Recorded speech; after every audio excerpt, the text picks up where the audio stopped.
The house where time stopped at midnight.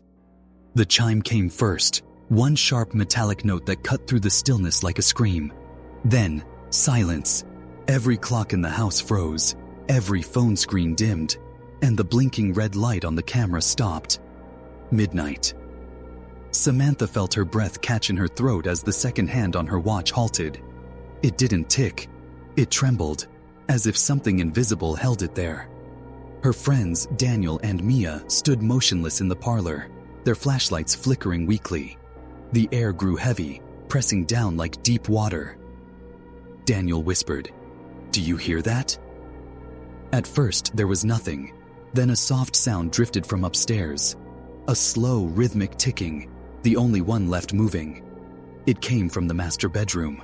The same room where the clockmaker, Henry Cole, was said to have vanished a century ago. Samantha's hand shook as she aimed the camera toward the staircase. The old steps groaned, long and low, like something breathing under the wood. Her voice trembled as she spoke into the lens. Every clock in this house just stopped at midnight, except one. As they climbed, the ticking grew louder, too loud for one clock, echoing through the walls as if the whole house had a heartbeat. When they reached the top, the door to the master bedroom stood open. Inside, the faint moonlight revealed a large antique clock against the far wall. Its pendulum swung violently, even though its hands were still fixed at 12. The sound was deafening. Mia covered her ears. "It's not possible. It's not moving." Samantha stepped closer, her flashlight shaking. "Henry Cole built this one himself," she whispered. "It was the last clock he ever made." As she spoke, the pendulum stopped mid-swing. The ticking ceased. A sudden burst of cold air swept the room, knocking over the tripod and slamming the door shut. The camera clattered to the fluas, or its screen flashing one last frozen frame. 12:00 a.m. Daniel tried the handle. It wouldn't move. He threw his shoulder into it, but it felt as if the door were welded shut. Then, from behind them, came a faint whisper. It sounded like an old man's voice, counting softly under his breath. 1, 2, 3.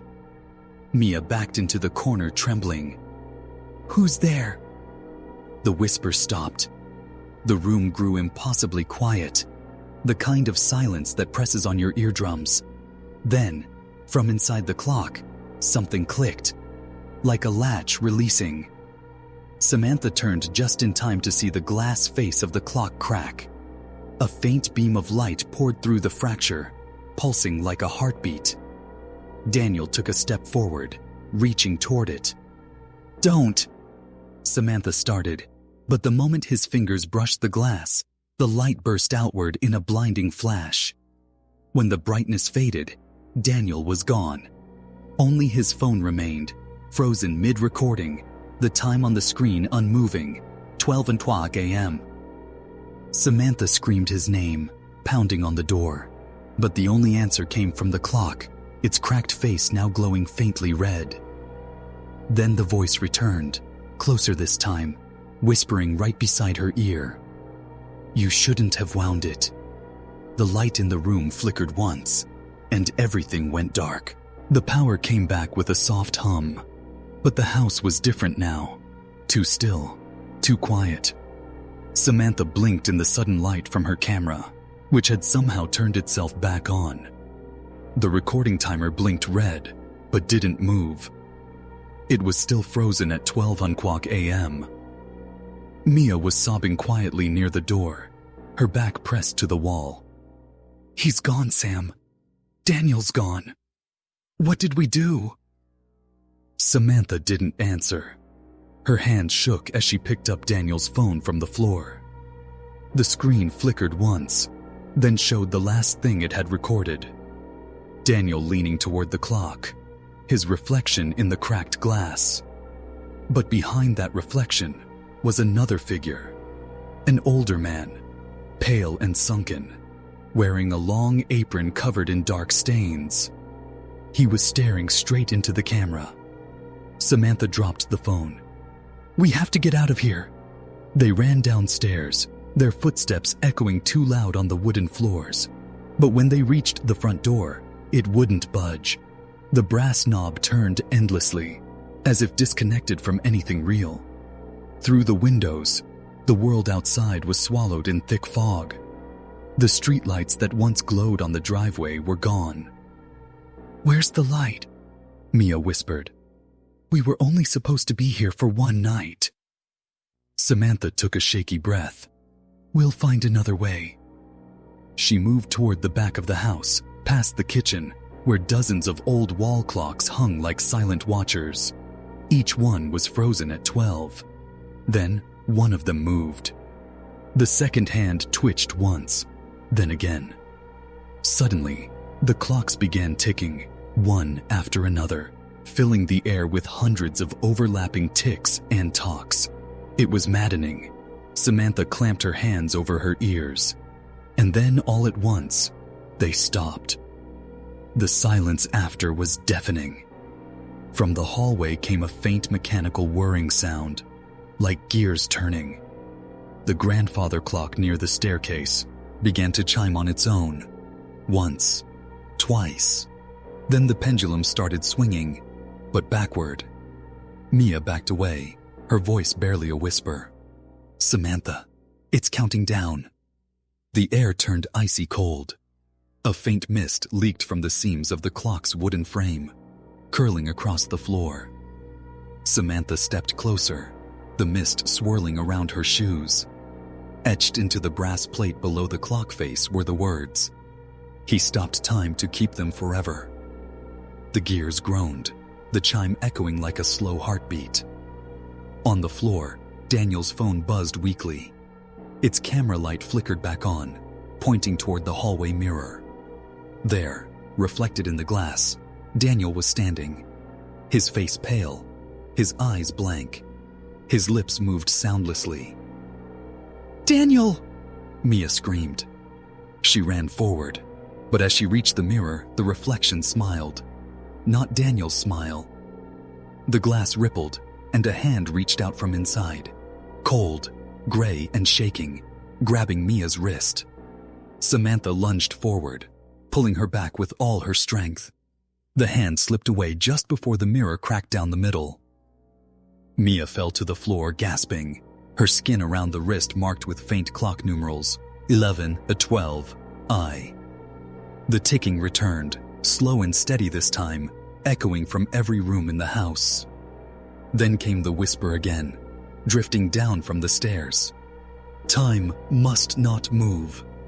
The broken clock in the master bedroom began to chime again, 12 slow, heavy beats.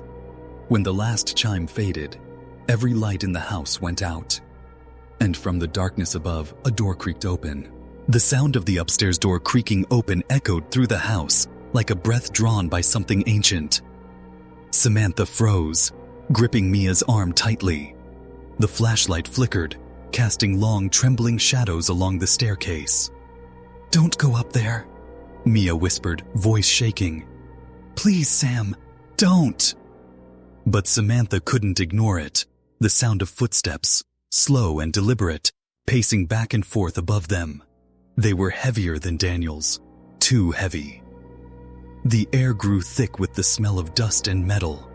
Samantha turned her flashlight toward the stairs, and there, halfway up, she saw the faint outline of a shoe print forming on the dusty wood, one step at a time. No body, just prints. She swallowed hard. "There's someone here." The floor above them moaned as if under pressure. Then, with a long scraping sound, something heavy began to drag across the upper hallway. It was steady, rhythmic, metal against wood, again and again. Mia covered her mouth. "It's the clock," she whispered. "It's moving." A cold wind swept down the stairs, fluttering the old wallpaper. Samantha steadied her camera and took a step forward. The beam of her light caught something at the top of the stairs, a reflection, not from glass, but from polished metal. The grandfather clock was no longer in the hall where they'd left it. It stood at the top of the staircase now, its face cracked but glowing faintly from within. Behind the glass, shadows swirled, like smoke trapped in amber. Then came the whisper, closer, clearer. He stopped them to remember. The pendulum swung once, and the entire house seemed to sigh. Samantha aimed the camera at the clock face. "Henry Cole," she said softly, as if calling it by name could make sense of any of this. "If you're here, what do you want?" The hands of the clock twitched. Then, slowly, the minute hand moved backward to 11:59. Mia clutched Samantha's sleeve. "It's starting over." Every other clock in the house joined in. The ticking filled the air again, faster now, frantic. The walls trembled. From the parlor, the dining room, the attic above, dozens of ticking hearts beating in reverse. Samantha shouted over the noise, "We need to get out, now!" They bolted toward the back door, but when they reached it, it wasn't a door anymore. It was a wall. The wood had warped, reshaping itself, sealing off the exit completely. Mia screamed and turned back. "The house! It's closing!" The ticking reached a fever pitch. Samantha dropped the camera and grabbed Mia's hand. "Upstairs, maybe there's another way." They ran, two frantic figures climbing into darkness. The ticking slowed again as they reached the landing. Every clock had stopped once more, dead silent. The grandfather clock loomed over them. Its door was open now. Inside was not machinery but darkness. Deep, hollow, endless. And then, faintly, from inside that darkness, they heard Daniel's voice. "Help me!" Samantha took a cautious step closer. "Daniel? Is that you?" "Help me," he repeated, louder this time. "It's cold in here. I can't see." Mia grabbed her arm. "It's not him, Sam. It's not." But Samantha couldn't stop. She reached out, trembling toward the open clock. Her fingers brushed the edge of the darkness, and she felt wind. Then something pulled. Mia screamed as Samantha was yanked forward, half her body disappearing into the clock's hollow frame. She clawed at the edges, gasping, until Mia grabbed her and pulled her free. They both tumbled backward, crashing to the floor. For a moment, there was silence. Then, from the clock's dark interior, a single object rolled out. An old pocket watch. It stopped between them. Its glass face was cracked, its hands frozen at 12 unquam. Engraved on the back were two words, "Next you." The house groaned again, louder this time, as if alive. And somewhere deep inside the walls, something began winding the clocks back up. The walls were breathing. That's what it felt like.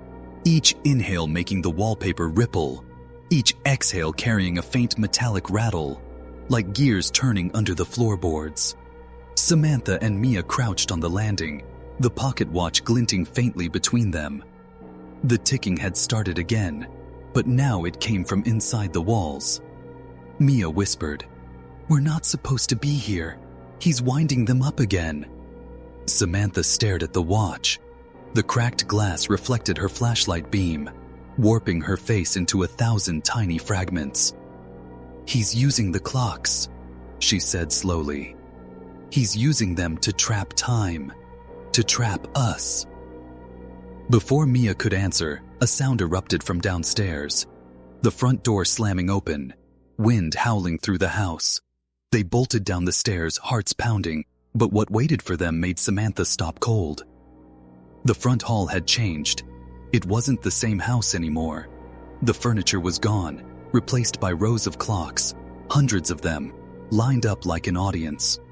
Grandfather clocks, pocket watches, wristwatches, all ticking in perfect rhythm. At the center stood a man, pale skin, hollow eyes, dressed in a dusty apron smeared with rust-colored stains. Henry Cole. His voice was soft but clear. "I fixed time once. It broke again when they came." Mia took a step back, trembling. You killed them?" Henry tilted his head. "No, I kept them. Time doesn't kill. It holds. Samantha could barely speak. Where's Daniel? The clockmaker's lips twitched, almost a smile. He gestured toward the far wall. There, embedded in the plaster, were faint shapes, outlines of people, faces pressed beneath the wallpaper, eyes closed, frozen mid-breath. Mia screamed. Samantha grabbed her arm, pulling her toward the door. Run! The clocks began to ring at once, hundreds of chimes blending into a thunderous metallic storm. The air shook. The lights burst, one after another. Samantha dragged Mia through the hall, fighting the pull of the wind that seemed to be sucking them backward. As they reached the doorway, Henry's voice rose behind them, echoing through the chaos. Time doesn't let go. Samantha turned, shouting over the noise. Then stop it! He raised his hands. The clock stopped. Everything froze. The sound, the wind, the motion, all gone. For a heartbeat, there was peace. Then, slowly, the pocket watch in Samantha's hand began to tick. Just once. Henry's eyes widened. No! The sound grew louder, spreading from one clock to another. Every clock in the house began spinning wildly, hands twisting backward until sparks flew from their faces. Henry's form began to flicker, breaking apart like old film burning in a projector. Samantha screamed, Mia, out! They lunged through the door as the house erupted in light. The clocks shattered, sending shards of glass and brass gears into the air like confetti from a nightmare. When the light faded, they were outside, gasping on the frozen lawn. Behind them, the house stood silent again, its windows dark, its door slowly swinging shut on its own. Mia looked at Samantha. What happened? Samantha held up the pocket watch. Its glass was gone. Inside, the hands had stopped again, at 12:00 a.m. She whispered, He didn't stop time. Time stopped him. The wind rustled the trees, carrying the faint sound of a single chime. Then silence. As they turned to leave, Samantha's phone buzzed in her pocket. She pulled it out, screen flickering to life. A new video had appeared, recorded just seconds ago. The thumbnail showed her and Mia standing on the lawn, but behind them, in the window of the house, a man's reflection watched. The timer on the video was frozen, 12 km.